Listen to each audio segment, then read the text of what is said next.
rules apply to inherited Roth IRAs after the Secure Act?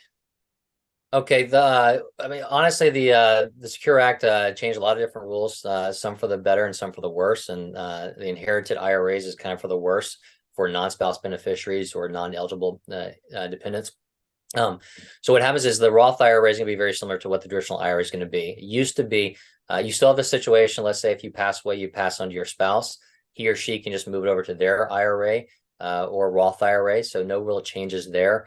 If you got a minor child or somebody who's disabled, or maybe a brother or sister you're leaving it to that's close to your age, less than 10 years younger, they too can potentially stretch that out over their lifetime, so they're not having to take that out immediately. But for most part, if you're passing on to a child, for instance, who's in their working years, it used to be they could stretch those out over their life expectancy, but now it's a 10-year rule.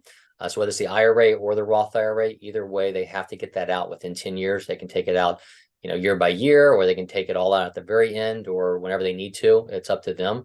The good news is, again, that Roth IRA, it's not going to be taxable like an IRA would.